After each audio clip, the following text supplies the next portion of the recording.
Tonight's part one, dating. Michael. Well, the reason I suggested dating was that one of my buddies on Facebook and in real life, Ludovico, posted something on his Facebook feed, and it was a meme about dating. And it said, dating. Meeting someone who is single and then finding out why. And that kind of resonated with me. Okay. And it got me thinking about my own experiences as dating. I thought, oh yeah, I might actually have a lot to say about that, or nothing at all. So we'll find out. I hear you. Well, So that's why I suggested dating. well, let's get the ball rolling. I would like everybody out there in the chat. I want you to tell us, when did you start dating? When did you start dating? Michael, can you remember when your first date was? I think I'm too old for that. Yeah. Well, actually, if you ask me when I started dating or how I dated, well, I'm actually going to say my answer to this is I've never really dated. Not in the sense of how Hollywood or TV shows in general kind of portray dating. It's Okay. always, So you're out there, you're playing the field, you're meeting people, you're kind of, it's nothing special, you're just kind of friends and you're spending time. That was never the case for me. I'd meet someone, Right. and if I liked him, I'd want to see him again, Yeah. and then I was fixated on that one person. And then 3 weeks later, you moved in. You were like kinda. you were like a lesbian in New York. Absolutely. You never actually like went out a couple of times with somebody, you liked them, but at the same time you had met somebody else and you went out a couple of times with them. Well, I challenged myself to actually do that when I was 39. Okay. I found myself single, but I was seeing someone, and I suggested to her that that we just see each other non-exclusively. Right. That's dating then. And I was kind of dating her. Well, there was the caveat that she insisted that if I'm going to see other women, she has to be the number one on the list. Like she takes preference over everybody else. Mm-hmm. Mm-hmm. So, but I guess that I was already seeing her. I see. But I didn't want to commit to a relationship. I didn't want to be in a relationship again because that had been my modus operandi for 25 years, right? Yeah. Yeah. You were a serial monogamist. A serial monogamist, yeah. So for almost a year, I dated basically her and a couple of other women. Okay. And I got to say, yeah, okay, I can get back into this. Yeah, you can. No, sorry. I just want to interject only insofar that you were a serial monogamist. So does that mean that once you ended the one relationship, the next person you dated, you got into a relationship with? Or was there like a few dates and you realized, no, this person's not for me, and then maybe the person after that was the next relationship? So my wife is correcting me and saying I was 38 at the time. Oh, Wave at the camera. I see. So this is like, 4 or 5 years ago, right?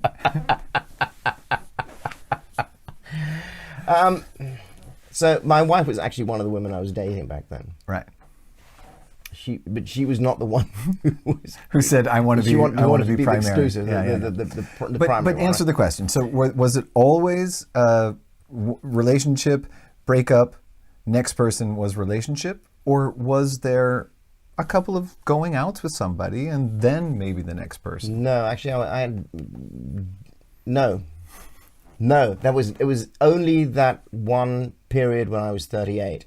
But you had relationships before that. Long relationships. Yeah. But between those long relationships, there was nothing. There was nothing. So the nothing. next person that you hung out with was the one I shacked up with. Was the one you shacked up with. You really are. Like, did you go to Vassar? I don't know what that is. What is never consciously dated as well? Yeah.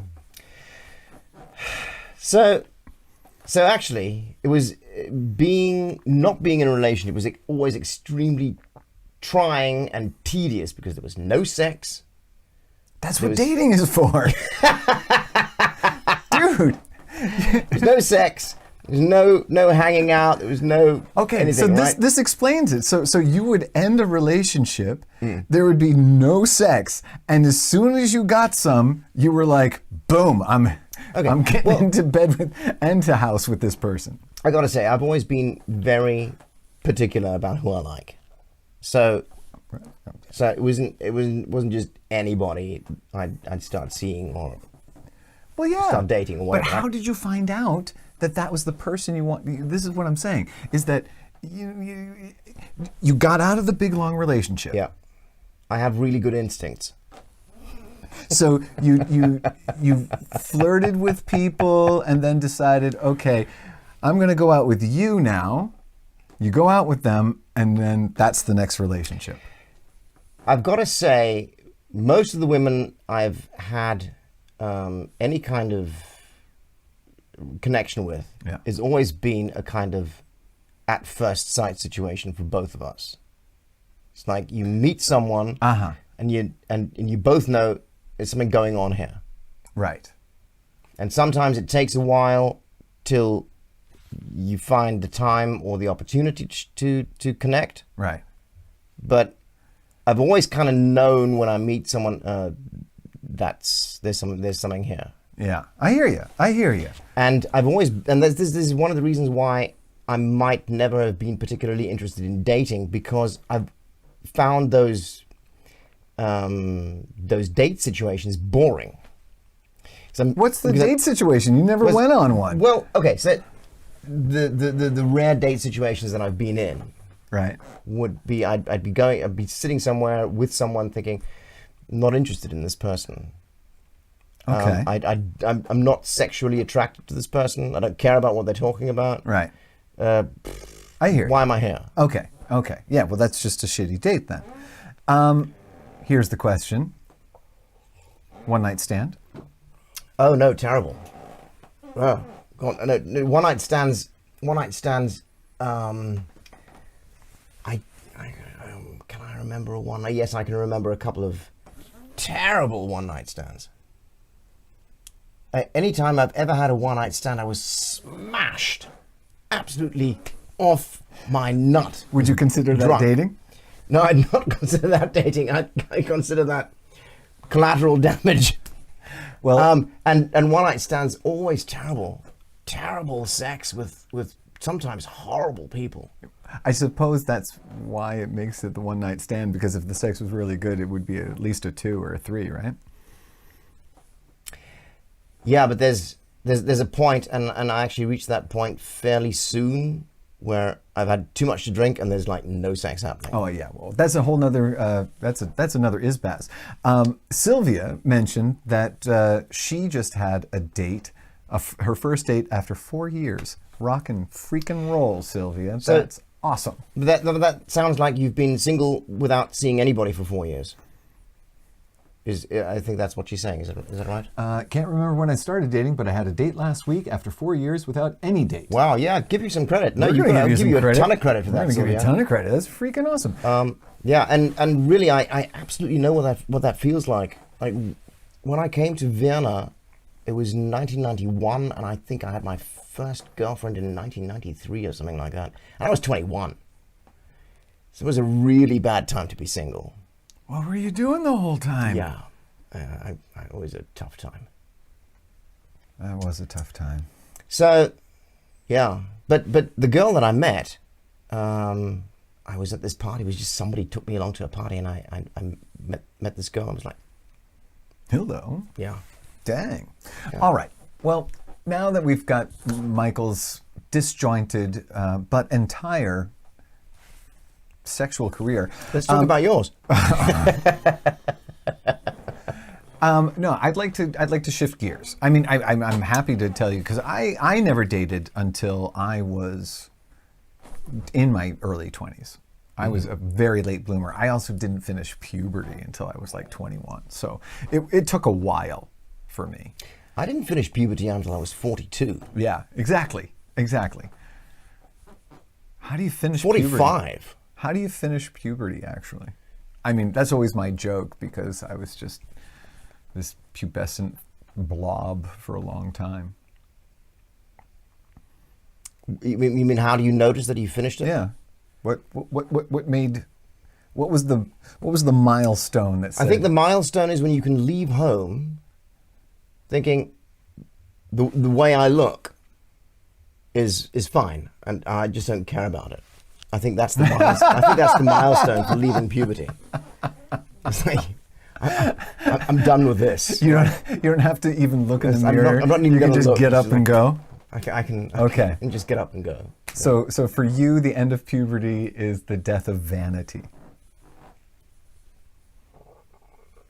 No, when my skin cleared up. But I guess you could call it the end of vanity. So they kind of came at the same time. Yeah. No, I don't think I think I'm still vain. I think I just have better skin these days. It's much easier to be vain. Well, maybe there's a correlation there because for me too, it was in my early 20s when I finally realized, drinking a gallon of milk a day probably isn't the best thing for my body.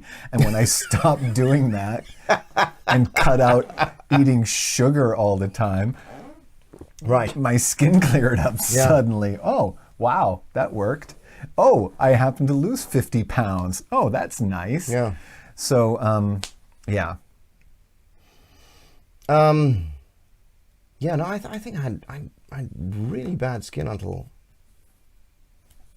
late 30s at least. Yeah. I see photographs of myself in Got a really good pickle coming in right now. Yeah, I got one down here as well. Yeah, they still come up, That's never going to stop, I guess. But I see photographs of myself from 10, 15 years ago, and I think, oh my God, you look like you're 25. Look at what's going on in your face. Yeah. Well, once I got out of puberty and started to date, I actually quite liked dating. I think I was a good dater. Yeah, Verena. Men turn 7 and they just grow taller. You know what? I'm keeping that. I'm just going to say yes. I'm just going to say yes to that. And God damn it, I want a playroom and I want a workshop. I want to have tools. I need more gadgets. And I need to bang my pots and pans. I want a go-kart. I want a foot-driven go-kart. That reminds Not one with the pedals, one with the push things like this. Verena's line reminds me of the line about children, where a buddy of mine said, having kids is just like having a dog that just slowly learns how to talk. Because dogs are potty trained really soon. Yeah. I mean, it takes longer, but it also learns to talk. So yeah, kids are cool. But I really enjoyed dating. I actually think I'm pretty good because at dating. you're a people person more than I am? I didn't generally like people. It's kind of there's that. Well, that's opening a can of that worms. group of people that I like, and everybody else is just not part of the band. I tolerate people who aren't in the band perhaps better than you do, but that's a different Isbaz. You were crazy on the. Write this shit down every week. Every week, Michael writes to me like, "Well, what are our topics going to be?" And then I'm like, "Well, I don't know." And then I pull some shit out of my ass, and then Michael's like, "Great, so here, but that's stick this shit in your ass." These two Isbazes. That's my role here. That's my role here. Just poke you till something good comes out. And then tell you to write that down. Yeah, write that shit down. Write that shit down. It's like, that's how it goes. Were you connected to the USB when you said that? Otherwise, I'm not interested. Christina's saying, Jim, please continue. I'm trying. Was I interrupting him? Yeah, he was every time. I quite like dating. Yeah. And I think I'm actually kind of good at it. So I want to hear from everybody, what was the best date you ever went on? Or one of the great dates? Or the date you always wanted to go on? What's a good date? Because dating, what we were talking about before, that has its own dynamic. Everybody has their own thing. I would suggest to everybody to go on a couple of dates. It's a wonderful way to meet people, to find out what they're about, and then you can walk away if you want to. But it's a great way to meet people. And if we just take our curiosity instead of our expectation, it doesn't have to lead to the next great romance. Yeah. It can just be a nice night with somebody. And if I'm curious about them, then I'm going to have a good time. In any case, I'm just Maybe I saying- was always too horny to have a good time. Yeah. Oh, Oh, that's a song right there. That we should is. be doing a song title Isbaz? we should have a microphone and a musician in the background. Yeah. Start singing that song. It sounds like a song. can- I guess I'm just too horny I can go to this one. to have a good time. Too horny to have a good time. Sounds like a kiss, like a Lost Kiss I'm B-side. too horny, baby. To have a good time. Too horny, baby. Or maybe Tom Jones. Too horny, baby. To have a good time. A good time. Christina coming with the big T. Honestly, my first date I ever had was with Michael, and it was amazing, and I felt in love immediately. And that's kind of how I felt at that first date as well. But that was a very nice first date. I do remember. I'm sorry, It was a I very think I nice, just got a cavity from all the sweetness. It is so beautiful. But it's also very true. The two of them are, yeah, it was the way to go. Yeah, it was a good decision that she made. Yeah. So, best dates. What makes a good date? What was your favorite date? What were good dates? What would be a great date? And my question to you, Michael, because you never ask me questions, I'm going to ask you this question. What was the best date you ever went on? Or a great date? Well, that first date that I went on with Christina was pretty amazing. Very. Do you remember what it memorable. was? What did you do? How did you make it so that a woman like Christina Lass, that hottie poopalati, what date pulled her in so that she felt in love immediately? Oh, I think we just drove into Klagenfurt and had some drinks, and I don't think we even ate. I think we just went drinking. I bet you did.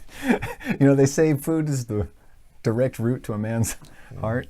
Not back then. I was into booze. Yeah. I think I do remember. I called her up and I said, I left her a message because she didn't answer the phone. And I said, how about we go out for some cocktails tonight? Give me a call back. And then that's what we did. We went out and had cocktails, and we had quite a few cocktails. Nice. Nice. In quite a few bars. I think there were at least 3. Well, see, that's an adventure. That's nice. That's nice. You know, you move along. That's a good date. Bar hopping is a great date. I mean, bar hopping is a great thing to do in general. Absolutely. It's a great night out, whether you're I like alone bar with somebody hopping. and call it a date or with a bunch of people and call it a date. Yeah. You know, it's great. Like, drinking's always good fun. I had a great date. I'm going to give you one. Thanks for asking. Well, let me ask you a question. So, Jim, what was a good date that you were on? Okay. What was your favorite date? I'm not going to tell you. I don't have a favorite date. I've had so many great dates, but one that was pretty damn good. It was also one that started a great long relationship. I had met her. I had asked her if I could call her and ask her out, and she said yes. And I said, okay, I'm going to pick you up from work. And she said, what are we doing? And I said, it's going to be a surprise. So what I did was I got myself a picnic basket and I filled it up with a whole bunch of really yumminess and some Prosecco and snacks and bread and cheese and yumminess. And also I bought her a bikini On a first date? and threw it in there because I was picking her up from work. And And you were going... and had the whole thing packed, picked her up from work, and I took her to the Alta Donau, where we got into an e-boat and went and had a picnic on the water. That's nice. And she got out of her work clothes and into the bikini, and I had towels and stuff, and it was pretty good. Smooth. That was pretty Smooth. smooth. That was pretty smooth. That was a good date. Yeah, sounds like a good date. Yeah, yeah, yeah. That one worked out pretty good. Did you see her again? Yeah, yeah. That date started a very long, Okay. long relationship. What How- is that little smiley with the hearts on the eyes mean? The booze helps with the with the beer goggles. it's the beer goggles. Are those the beer goggles? Yeah. With the falling in love. I think that's what that Beer emoticon helps, means. yeah. Mm-hmm. But beer goggles are a thing, absolutely. See Michael's one night stand stories, Yeah. because I've never had a one night stand story like that. Never. Are we done with dating? Just asking. Well, we never. Asking for a friend. There wasn't a lot of famous or favorite dates out there, so that was a terrible question, but that's okay. I had some great dates. Before we finish dating, I want to hear about a terrible date. What was a terrible date? Did you ever have a really bad, just memorable, terrible date? Yes. So in this dating period that I had when I was 38, one of the women I was seeing wasn't clear on the fact that we were dating. She thought I was seeing her exclusively. And then she was like, so we were talking about some date, let's go out and do something. And I was like, no, I'm not free on that evening. And she's like, what do you mean you're not free on that evening? I'm like, well, I'm doing something else. She's like, what are you doing? I'm going to the theatre. And she's like, well, you can take me. I'm like, I can't because I'm taking someone else. And we're in her car. Oh, on a date, doing something on that evening. We were after a date. She was Yeah. she was driving me home. We're in her car and we're driving, and she slams on anchors, and she's livid. And I'm like, well, what made you think that there was? Did I? And she was like, "Whoa!" And she threw me out of the car. Oh no! I think she didn't speak to me for 2 weeks, and then I saw her again, and we kind of cleared that up. And she spoke to some of her friends, and her friends were like, "What's she so worried about? You know, don't worry about it. You're seeing somebody else, so just enjoy it." But by that time, I was kind of freaked out because she got so crazy about this. Yeah. So, yeah, that kind of petered. But that was a terrible. That was at least the last 15 minutes of that date were scary. Oh, the scary just reminded me. I was on a date with a woman once, and she got so drunk, and we went back to her place, and she was very, very, very drunk, and she was throwing up. Oh no! But she wanted me to make love to her. Oh no! And I was like, ugh. Oh no! I think at some point she threw up in the bed. And I was like, no, this isn't going to happen. But she locked the door to her apartment and wouldn't let me out. And at some point, she went to the kitchen and found a bread knife. She was threatening me with a bread knife. Because you won't sleep with her? Well, because she was disappointed about the way the date went. I've got to say, she was super drunk. She was okay, so very, it doesn't very matter. drunk. Yeah. She was doing whatever we she was spoke doing. up. We spoke again after that, and she was like, "Oh my god, I don't even remember what I think I had a bread knife in my hand at some point. Didn't mean that, but it was scary. Oh, It was that's scary. amazing. That's amazing. I want to check out Sylvia. Best date with my date to a concert of Five Achtel in Ehren. Got pretty drunk and kissed all night under the moonlit sky. What a lovely night. Oh, that's awesome. Love it. That's a great date. That actually reminds me of something that I'm going to count as a date. I went to a concert. It was Paper Moon. Anybody remember Paper Moon? They were a band who were around in Austria in the 90s. And they played live at the Donauinsel Festival, and I went on my own, and I met this really cute girl there. I had a great time, watched the concert, and then I kind of walked her home after that, and it rained. We were both soaking wet, and I was like, oh, something's going to happen here. And then we got to her place, and she was like, okay, bye. And that was it. I love it. I love it. I love it. I've had dates like that where you meet somebody and it's all good and then it's fine. Yeah, I thought there was something happening and it was like, nope. Oh, yeah. Oh, well. Donna, it's so boring. I almost fell asleep in the movie theater. That's That was just a bad movie, Donna. Yeah, but the date apparently wasn't making it any better. Martina. Hey, Martina. Hello. but aren't Worst movies- date. One guy told me for about an hour that he gives me an orgasm guarantee on the first. Oh, God. Oh, wow. Right. Yo, don't believe the hype. Don't believe the hype. Can you imagine spending an hour trying to convince somebody?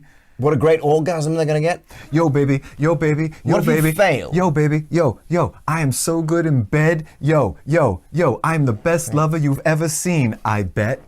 So I'm gonna change cams here. I bet. So I'm done with this guy.